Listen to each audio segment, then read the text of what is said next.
Erin and Ron, tell us about your store. Okay. You want to start? Fire away. Well, this store, our Tampa store, is the first one that we opened in 1987. We have two other locations that are in Brandon and Pinellas Park, so within around a 30-35 minute range of each other. And we sell new and used records, CDs, video games, books, vintage stereo equipment, and all kinds of things. One of the reasons that I started the business back in the day was because I saw some of the other vintage record stores in the area moving, buying stuff locally and then sending it off elsewhere and taking product out of the local market. So one of my main motivations of starting the business was to keep that product in the neighborhoods and put music back in the hands for preservation reasons, historical reasons. That was my vision. And it's proven to be true that stuff from the back in the day has really become of historical significance, and I want to make sure that stays in this neighborhood. We support a very broad market here. Our customer base comes from probably a 100-mile radius. We're one of the few real record stores in Central Florida, really, and you probably really have to go almost out of state before you can find complete full-service record stores like us that keep vintage product and related items in the store. We don't have any presence on eBay, or we don't sell anything online. It all comes in the front door and all goes out the front door. I think that's very important for everyone to understand. We are an alternative to internet selling and buying. So it's unfortunate for those people who don't have a place to go where they live, because it's a place where people can talk to other people about music and see things that they didn't know about, kind of flip through the bins and just make discoveries. We've always been thought of as kind of the hometown record store, but the radius of what's hometown, because there's just not that many smaller towns that can support a record store. It's just not the critical mass of people there. Our hometown radius has increased from probably 10 or 15 miles to 100 or 150 miles, and probably over time will expand even beyond that. We'll be the closest record store for people in the southeast United States. What's your favorite part about owning a record store? Well, it's easy for me. My favorite part is when boxes of stuff come in, because you never know what's going to be in those boxes, and it's a treasure hunt every day. We bought some great 50s, 60s Pulp Fiction novels yesterday. It came through the store as kind of a supplement on that kind of pop culture books that go with other types of product in the store. And the presence of used merchandise means that anything could walk in that door. And so I love it when somebody comes in with their records, because you don't know. It could be the record you've been looking for 20 years, and there it is. For me, I've been a record collector for probably 40 years, if not longer, but more active in the business sense for 30. And even good things lose a little bit of that excitement after so long.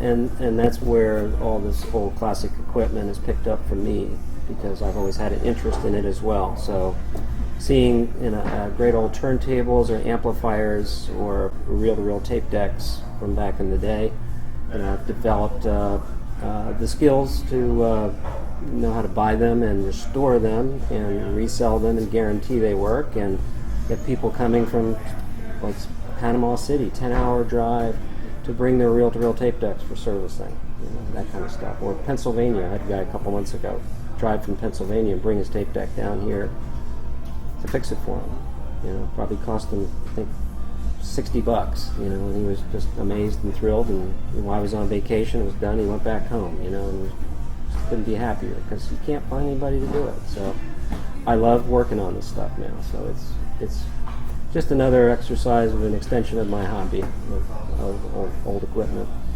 The biggest issue that we need to get across to younger people is that they come from a world of electronics that if you buy a $30 CD player or a $300 CD player or a $3,000 CD player, the difference in sound is not that great. It's usually features and maybe a little tweak here and there, but even the cheapest CD player sounds pretty good relative to an expensive one. The thing they don't understand is they see a record player and assume, well, it's a record player. It plays records, and it's just like every other one, you know. And they're very different in that concept. The stuff that you buy for $100 is what I would call perhaps not even good as a toy that I grew up with in the 50s or 60s.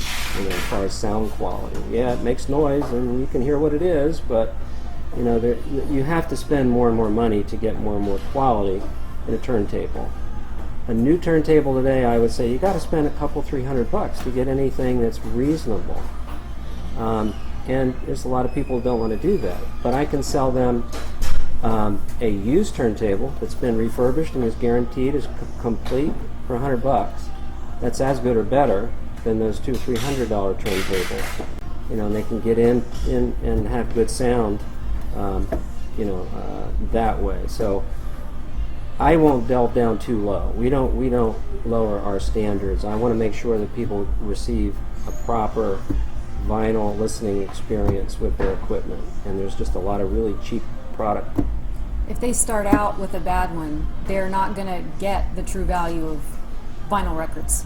So if they start out and buy one of these $89, $99 record players, all-in-one record players, that they buy at Target or JCPenney or something like that, they're risking damaging their records because some of those weigh heavy and everything, that the quality is just not there, but also the sound quality is not going to be there for them. And so they're going to say after a while, what's the big deal with this whole record thing? Doesn't sound that great to me. But you put it on a classic piece of stereo equipment that is much better than that, yet actually costs less. In many cases, they're going to be able to get the value out of the experience. Yeah, every record has its potential. It can sound as good as it was engineered and produced to sound, some of which are exquisite. But you can put that wonderful record on a cheap turntable and it's going to sound this good. Put it on the medium grade, it's going to sound this good. And the high grade, it's going to sound this good. Records have the potential to greatly exceed the sound quality of a CD. And even reel-to-reel tape does as well. But you got to spend the bucks. This is a real life, real analog world, and it doesn't come to you in the same way that digital does. So you got to want it. Considering your longevity in the business, did you ever stop carrying vinyl altogether and just have CDs? It's like it's telling me to stop living. It's like, well, this was my hobby and my life, and it's what I wanted to do. It's, I've always told everybody if I could just sell vinyl and this old equipment, I would be happy to do that. CD world and the DVDs that we do sell keeps the doors open in the sense that it helps pay the bills, but it's never been my passion. Not that I have any problem with CDs. I think they're great. They certainly have their place. I own them. I own a CD player. It's great under the right circumstances, but vinyl has its place as well. Are you taking part in Record Store Day this year? Yes, sir. Okay. Have you been doing that for every year since? Yep. Pretty much. I can't.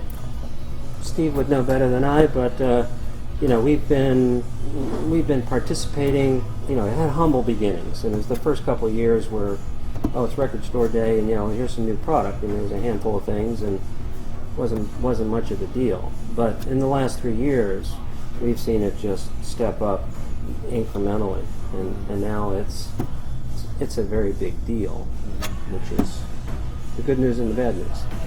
There's mixed feelings on it. Absolutely. Yeah, there really is.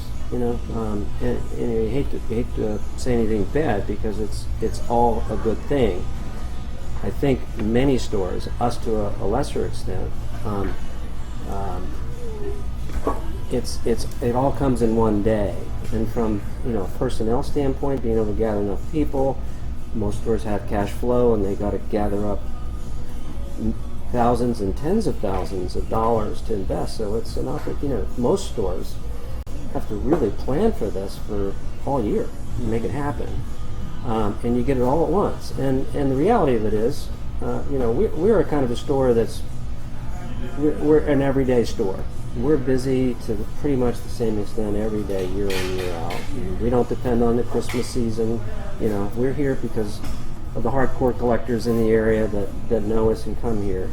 And, I think if we had any wish, we wish every day were Record Store Day, and that same good things and the goodness that Record Store Day brings to us all at once, we'd like to see that spread out and have Record Store Day once a month, or even more frequently. All the good things that everybody does for us, which is tremendously appreciated. We have to have a certain number of competitors in order for the whole industry to be recognized. We can't stand alone. You can't, but it's really a good thing to have a number of stores, and I think it'd be very healthy for the industry to recognize what's going on here and just spread it out. What are some things that labels and distributors could do to make you more successful or to make your jobs easier? Well, one of the largest things, and everybody in the industry knows it, how difficult it can be to get vinyl releases. A lot of times we'll put in vinyl orders and the fulfillment rate is very low because the pressing plants are backed up. And so that's, it causes frustration, people ordering the product and then to the end customer. So we know that's an issue all around the country and around the world with people who are collecting new releases. So getting greater capacity in the pressing plants would be a great help. The thing I always throw out there is I believe that the industry should be responsible for their products, and from a standpoint of whether they sell or not, we have a very limited return allowance. It's unlike most industries. If you're a retailer, you take it in, it sits for 6 months or a year, 2 years, whatever. You can't sell it, you send it back and get credit. And that's true of our industry as well. But we can only typically return only about 10% of what you buy. So that means that the average record store owner who's sitting there watching and counting his pennies and his dollars, is going to say, geez, I don't know if I want to bring that one in. I might not sell it. And, if I bring in too many copies, I'll get stuck with them. And there's no place, the buck stops here. If you don't sell it, you own it. Sooner or later, if you pay $10 for it, you can only get 7 or 5 or 3 or 1. That's your deal. And records are not returnable at all. So that's really, it limits the amount of risk-taking that you're willing to do as a store, a person that orders on behalf of a record store, because you're going to get stuck with it. If it doesn't sell, you're going to have it in 10 years unless you mark it down and mark it down and mark it down. Is 10 years down the road, is the future bright for independent record stores, do you think? Is it a very positive future? If they do it smartly. You have to look at the business side of things. It can't just be born out of a passion for music. The person opening the store has to have a great deal of knowledge about how to run a business, period, whatever that product is that they're selling. So if they do it in a smart way, that they're watching their cash flow and they're watching their margins and everything that's important to running a successful business, then they can keep up with it. They've got to, diversification is always important. You can't just sell records. You've got to look at what other complementary products can enhance the overall business plan. Is your biggest competitor competing with online sales, or is it with other record stores? Do you think that the online shows more of a threat or competitor edge? Having competition around in the area, other record stores, is a good thing. They're ordering new product. We are, yes, we sell new product, but we also sell used product.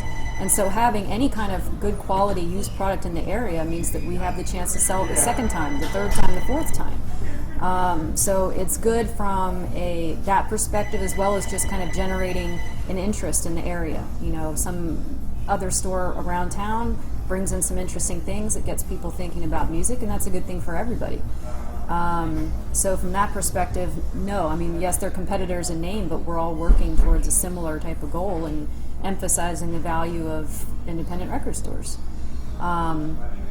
Online sales, it's, there are people that buy things online, but there are also a whole lot of people that really like to come in and look and touch and feel things and come in and explore to try to find what they're looking for. And a lot of times a used record store can provide that a lot better than buying online.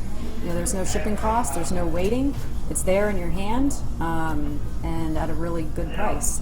So it's, there are different kinds of people. The more casual music buyers, I think, would tend to be more online buyers. They might know what they want, and then that's it.